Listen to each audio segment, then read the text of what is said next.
반정 공신인 이과를 등용해 변방을 지키게 한 것은 분명 인조의 선택이었다.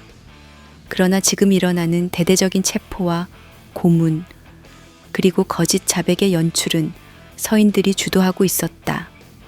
인조는 서인의 지지를 잃으면 다시 왕좌가 흔들릴까 두려웠다. 그 두려움이 스스로를 올가매고 있음을 알고 있으면서도 벗어날 수가 없었다. 인조 반정 전, 종묘의 신주가 잠든 깊은 새벽, 궁궐 안은 숨막히는 정적에 휩싸여 있었다. 번쩍이는 보름달이 서쪽 하늘에 걸려 있지만 그 빛마저도 어딘가 싸늘했다. 새벽 공기를 가르는 것은 군사들이 신발을 끄는 소리와 중전방에 누군가 들어갔다 나오는 인기척뿐이었다. 개추곡사를 다시 정리해야 합니다. 대북파의 우두머리인 이이첨은 억눌린 목소리로 그러나 단호하게 선언했다. 이미 5년 전 발생했던 개추곡사는 김제남과 영창대군이 연루된 역모 사건이었다. 하지만 이이첨은 단지 사건의 진상을 밝히겠다는 의도로 이 예시를 꺼낸 것이 아니었다. 그의 목표는 오직 하나, 임목대비의 권위를 무너뜨리고 그녀를 정치의 판도에서 완전히 퇴출하는 것이었다. 이번에야말로 대비마마를 끌어내릴 명분이 필요합니다. 영창대군의 음모는 대비마마가 알고도 방조하셨으니 이는 왕권을 위협한 명백한 중죄입니다. 광해군은 이이첨의 말을 잠자코 듣고 있었다. 그는 이미 임목대비가 정치에 간섭해 자신을 무력화하려고 한다는 의심을 품고 있었다. 게다가 영창대군과 대비가 지닌 상징성은 반대 세력이 몰려들기 딱 좋은 명분이었다. 광해군은 결국 폐위를 승인했다. 대비마마께서는 선왕의 어른이지만 지금은 왕권 안정을 위해서라도 물러나 주셔야만 합니다. 정치에서 완전히 손을 떼고 조용히 지내시는 것이 나라의 안정을 위한 길입니다. 그날 오후 대비마마를 모시는 나인들은 급히 짐을 싸야 했다. 왕실의 모든 예우를 받는 대비였던 그녀가 어느새 서궁 덕수궁으로 유폐된다는 사실이 믿어지지 않았다. 그 짐에는 비단옷 몇 벌과 병약, 그리고 약간의 금은화 정도만 허락되었다. 임목대비가 가마를 타고 청기와 지붕을 지나 덕수궁 서쪽 정악으로 향하는 동안 궐 안팎은 얼어붙은 듯 고요했다. 광해군이 진두지휘한 패모로는 성공했으나 누군가는 이번 결정이 단지 시작에 불과하다고 직감했다. 서궁에 그녀가 살아있는 한 언젠가 반대 세력은 그녀를 기치로 삼을 것입니다. 하루빨리 제거해야 합니다. 이이첨은 인목대비의 유패만으로 만족하지 못했다. 그는 개추곡사와 인목대비의 폐위를 성공적으로 이끌었음에도 언제나 찜찜함을 떨칠 수 없었다. 인목대비가 살아있는 한 언젠가 또 다른 세력이 왕실의 대비라며 그녀를 내세워 반기를 들지도 모를 일이었다. 그리하여 이이첨은 주변을 포섭해 암살자들을 꾸렸다. 이들은 대낮에는 죄인이 줄을 서 있는 의금부 앞을 무심한 얼굴로 지나가고 밤에는 서궁 주변을 배회하며 경비 허점을 노렸다. 그러나 서궁은 의외로 삼엄했다. 광해군이 인목대비의 생사에 대해서만은 엄격히 경계하고 있었기 때문이다. 반드시 대비마마를 사사해 주셔야 합니다. 전하. 이이첨은 광해군 앞에서도 거침없이 직언했다. 그러나 그때마다 광해군은 고개를 저었다. 그녀는 선왕의 대비이니 왕실의 체면을 지키기 위해서라도 살려두는 것이 옳다. 인목대비의 생명을 함부로 빼앗는다면 오히려 왕실의 위신이 실추될 것이다. 광해군은 비록 인목대비를 정치적으로 제거해 서궁에 유폐시켰으나 목숨만큼은 거두지 않겠다는 원칙을 고수했다. 이는 이이첨이나 정인홍 같은 강경팩에 불만을 샀지만 그들은 차마 광해군의 명을 거스르지는 못했다. 궁궐 문지기를 포섭해 서궁으로 침투하려 했던 암살 계획은 번번이 수포로 돌아갔다. 시간이 흐르며 광해군의 조정은 점차 대북파가 쥐락펴락하는 공간으로 변모했다.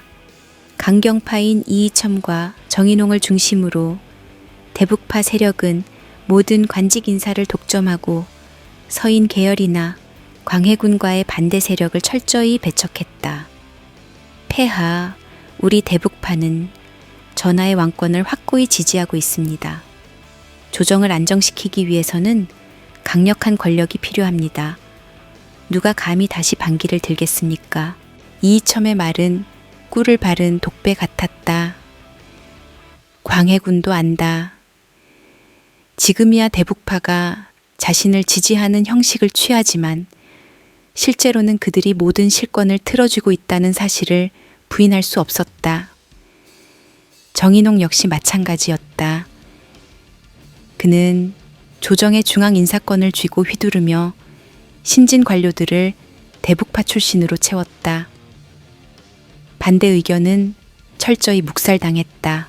이 나라가 하루아침에 다시 반란의 물결에 휩쓸리지 않으려면 지금처럼 대북파가 모든 것을 통제해야 합니다. 이 말에 반발할 사람이 없었는가 하면 그렇지 않았다. 이미 조정 곳곳에서 이이첨과 정인홍의 전횡을 문제 삼는 목소리가 터져 나오고 있었다. 그러나 그 누구도 공개적으로 반기를 들 엄두를 내지 못했다. 대북파는 추상 같은 법령과 궁궐 내 왕명을 담보로 거침없이 전횡을 일삼았다. 어느 날 저녁 광해군은 자신의 침전에서 다문다문 불을 지피고 홀로 앉아 있었다. 고급 자수가 놓인 도포가 그의 어깨에 무겁게 걸쳐 있었지만 추위가 좀처럼 가시지 않았다. 사방에서 자신을 옥죄는 시선이 느껴졌다. 그렇게 자신이 왕권을 강화하려고 선택한 대북파였건만 이제는 그들로부터 묘한 압박을 받는 처지가 되어 있었다. 내가 인목대비와 영창대군을 모두 제거했음에도 어째서 이토록 불안한가. 광해군의 혼잣말은 쓸쓸한 메아리가 되어 침전 벽을 타고 퍼져나갔다. 과연 무엇을 위해 그렇게까지 잔혹한 결정을 내려야 했는가. 그 끝에 얻은 것은 불안과 고립뿐이었다. 문득 그가 폐위된 인목대비를 떠올리자 서궁 한쪽에 홀로 갇힌 그녀의 모습이 희미한 그림자처럼 떠올랐다. 한때 자신을 아기씨라 부르며 돌봐주던 대비의 얼굴이 냉정한 정치적 이해관계 속에서 잔인하게 잊혀지고 있었다. 대북파는 조정을 휘어잡고 자신들에게 반대하는 인사들을 무참히 쓸어내렸다. 민심은 점차 악화되고 있었다. 관리들의 횡포로 인해 백성의 삶이 피폐해졌음에도 대북파는 권력을 안정시키는 데만 골몰했다. 심지어 궁궐 안에서도 불만이 터져나왔다. 원로 대신들은 하나둘 사퇴하거나 지방으로 쫓겨났다. 임금이라 불리는 광해군은 있었으나 그가 진정한 뜻을 펼칠 공간은 어디에도 없었다. 왕권을 누르려던 인목대비를 제거했음에도 이젠 대북파가 광해군의 왕권을 넘보고 있었다. 한때 임금님 만세를 외치던 종묘 앞의 백성들 사이에서도 이제 대북파의 강압 통치에 반발하는 움직임이 점차 살아났다. 그러나 공개적인 반항은 목숨을 담보로 해야 하는 일이었다. 대북파의 눈과 귀는 궁궐과 민간 곳곳에 뿌리를 내리고 있었다. 그럴 줄 알았다면 어미의 손을 놓지 않는 것이었는데 임목대비는 자신의 처소에서 늦저녁에 창밖을 바라보았다. 달빛이 서궁 담장을 넘나들고 있었지만 그 빛은 결코 따뜻하지 않았다. 덕수궁 땅에 자리한 그곳은 여느 정악과 달리 문전조차 썰렁했다. 옛날 대신들과 후궁들이 북적이던 시절을 떠올릴 때면 지금 자신이 처한 모습이 더욱 처량했다. 반면 광해군은 애써 눈을 감았다. 이미 후회해도 늦었다. 개추국사에 연루된 영창대군을 제거하고 대비마마를 폐위함으로써 얻은 것은 왕좌와 권력이었다. 그러나 정작 자신의 목소리는 대북파에 묻혀 있었다. 누구를 탓할 수도 어디에 하소연할 수도 없었다. 이이첨, 정인홍을 비롯한 대북파 강경파들은 점차 권력을 더욱 강화해 갔다. 이들은 임금조차 마음대로 휘두르며 언제고 필요하면 광해군도 버릴 준비가 되어 있었다. 광해군은 그 기세에 눌려 고립감만 깊어갔다. 결국 임목대비의 폐위와 대북파의 정권 독점은 조선 정치의 냉혹함을 극명히 드러낸 사건으로 남았다. 광해군은 왕권을 지키기 위해 무리수를 두었으나 오히려 대북팩에 정권을 넘겨주고 말았다. 그런 광해군의 모습은 삭풍 몰아치는 한겨울에 홀로 궐 안에 앉아있는 권력자의 쓸쓸함 그 자체였다. 언젠가 세월이 흐르고 왕조가 바뀌면 그 누구도 이 무거운 날들의 대가를 잊지 않을 것이다. 궁궐 기둥 속에 담긴 목소리들은 비바람을 타고 내려와 후세 사람들에게 전율로 속삭일 테니 말이다. 왕은 군림하되 통치하지 못했다. 그렇게 역사는 냉정한 한 줄의 평가를 남긴다. 1595년 한성부의 겨울은 매서웠다. 새하얀 눈이 종묘와 사직을 뒤덮었고 바람은 날카롭게 궁중 골목길을 파고들었다. 그날 저녁 선조의 5번째 서자인 정원군의 작은 sak에서는 요란한 진통 소리가 흘러나왔다. 하인들이 분주히 동분서주하는 가운데 임빈 김씨가 마침내 한 사내 아이를 낳았다. 아이가 태어났다. 산파가 힘차게 외치자 차가운 공기마저 그 함성에 움찔하는 듯했다. 방 안으로 들어가 본 정원군은 작은 아이를 소중히 품에 안았다. 능양군이라 하겠소. 아이는 갓 태어난 순간부터 단단한 체구와 생기가 넘치는 울음소리를 뽐냈다. 그는 태어나는 순간부터 묘한 기품을 풍겼고 어머니 임빈 김씨는 그것을 왕의 기운이라 믿었다. 임빈 김씨는 속으로 다짐했다. 어쩌면 이 아이가 훗날 새 역사를 열 수도 있어. 무슨 일이 있어도 아이를 지키고 성장시켜야 해. 능양군이 자라던 시절의 조정은 혼란 그 자체였다.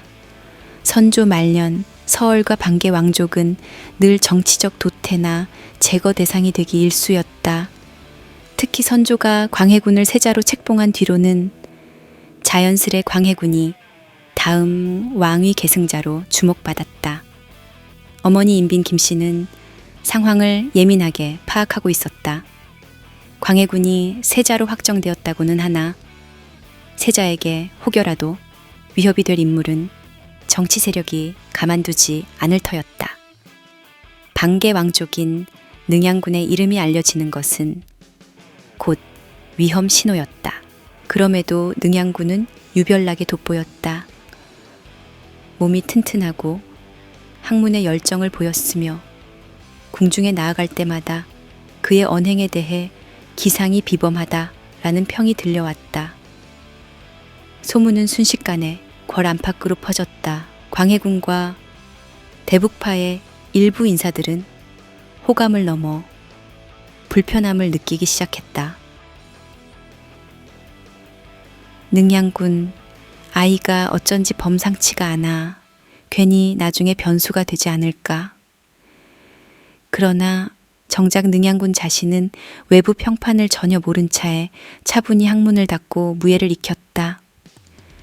서울 출신의 아버지를 둔 그는 오직 자신의 실력과 품격으로 세상을 헤쳐나가야 함을 일찌감치 깨닫고 있었던 것이다.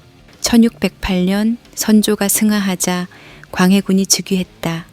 새 국왕에 오른 광해군의 치세는 처음엔 비교적 안정적으로 보였다.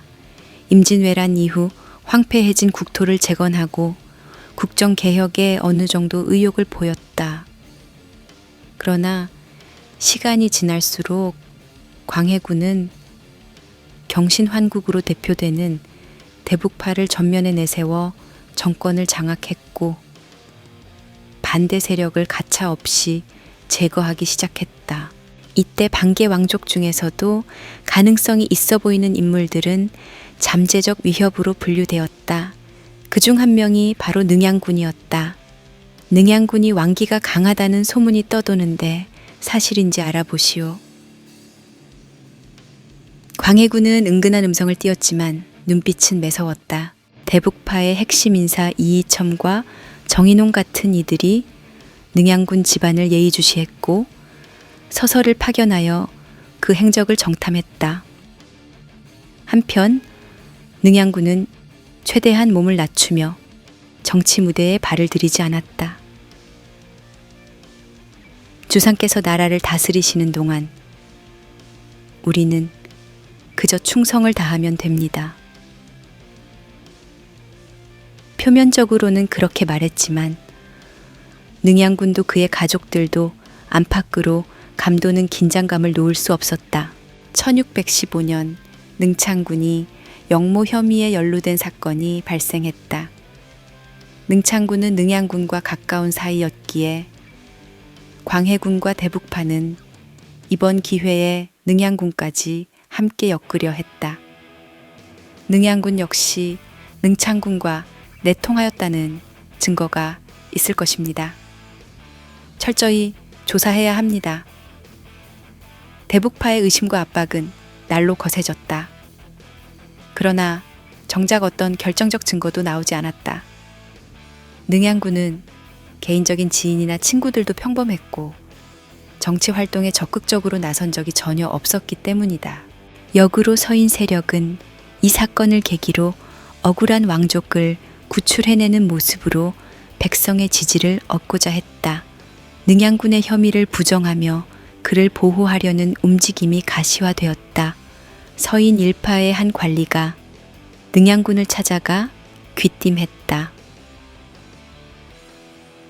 전하께서 대북파의 강압적 통치에 반감을 가진 자들이 많습니다. 언젠가 때가 오면 부디 뜻을 함께 해 주십시오. 능양군은 표정 관리를 하며 겸손히 답했다. 나는 오직 왕실에 충성할 뿐입니다. 지금은 시끄러운 세상이니 몸을 사리는 편이 현명하지요. 하지만 그의 속내도 편치 않았다. 능창군의 억울한 죽음은 그저 남의 일로만 볼 수 없었고 대북파가 스스로 적을 양산한다는 사실이 불길하게 느껴졌다. 1610년대 후반 광해군의 통치는 점차 폭정의 길로 흐른다는 비판이 공공연히 제기되었다. 대북파는 권력을 독점했고 일부 무리한 전쟁 개혁 시도로 민심은 갈수록 떠나가고 있었다.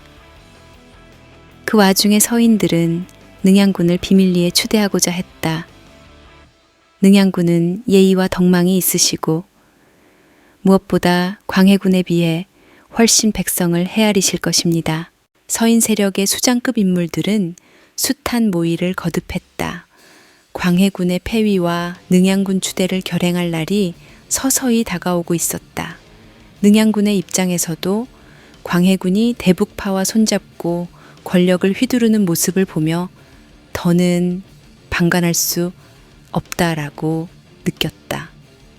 그러나 왕족인 그가 먼저 나서서 내가 왕위에 오르겠다고 주장하는 것은 불가능에 가까웠다. 오직 서인들의 지지와 시대적 요구가 결합했을 때 비로소 자신의 길이 열릴 수 있었다. 광해군의 정권은 겉보기엔 여전히 강력했으나 속에서부터 금이 가고 있었다.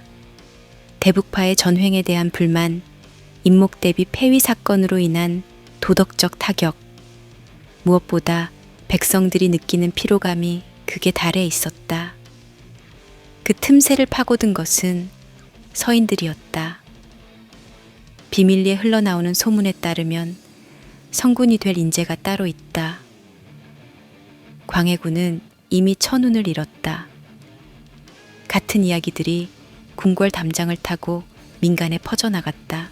능양군은 한밤중에 거울을 보며 혼잣말을 하곤 했다. 이 길의 끝이 과연 어디인가? 왕이 되는 것이 내 운명이라면 그 길은 비극과 희생을 동반할 텐데 그는 감히 마음을 다잡았다. 어머니 인빈 김씨가 몸소 가르쳐준 말이 있었다. 비범한 기상을 가진 자일수록 겸손과 신중을 잃지 말아야 한다. 능양군은 이미 결심을 굳혀가고 있었다. 언젠가 운명이 그를 부르면 그 부름에 응하겠다고. 한겨울 달은 어둡고 찬바람이 한성부의 지붕들을 훑고 있었다. 광해군 치세를 뒤엎기 위한 밀담이 은밀히 오가는 이 깊은 밤. 한 옛 선비의 집 안에는 등잔불만 희미하게 흔들렸다. 다들 도착하셨소. 낮고 단호한 목소리가 어둠을 갈랐다. 그 주인공은 바로 이귀, 무인 출신 특유의 단단한 풍모가 느껴졌다. 방 안에서 몇몇 인물들이 고개를 끄덕였다. 김유, 최명길, 김자점, 그리고 옆자리에 앉은 이괄. 모두가 서인 세력의 쟁쟁한 핵심이었다. 이제 때가 왔소. 이귀는 순간적으로 불을 끄듯 목소리를 낮추었다. 광해군은 대북파와 손잡고 온갖 악행을 저지르고 있소. 나라가 혼란에 빠졌음을 모르는 모양이오. 그러자 곁에 있던 김유가 부드러운 음성으로 받았다. 민심이 이미 떠났습니다. 반정을 위한 명분은 충분합니다. 다만 우리가 역적이 되지 않으려면 반드시 성공시켜야 합니다. 김유는 문관 출신답게 논리와 명분을 중시하는 인물이었다. 그가 인조반정의 설계자로 불린 데는 이유가 있었다. 그는 작은 깃털처럼 보이는 붓을 만지작거리면서 머릿속에 구체적인 계획을 세우고 있었다. 옆에 앉은 김자점은 비교적 젊은 기세를 내보였다. 지체할 필요가 없습니다. 광해군의 중립외교는 이미 옛 명나라와의 관계를 악화시켰고 대북파의 횡포는 극심합니다. 우리는 결단을 내릴 때가 되었소. 그가 무심히 탁자를 치자 옆에 앉은 최명길이 단번에 눈을 들어 김자점을 바라보았다.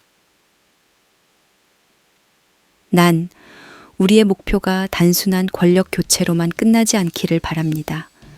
백성이 더 이상 전쟁과 착취로 고통받지 않게 해야 하지 않겠소.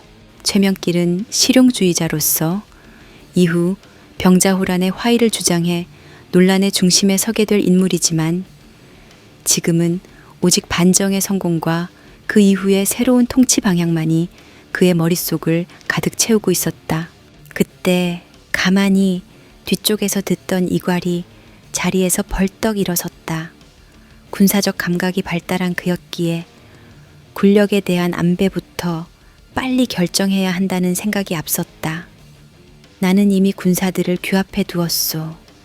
북방에서 함께 공을 세우던 장수들과 의기투합했다오. 신호만 주시면 궁궐로 진입해 광해군을 체포할 수 있습니다.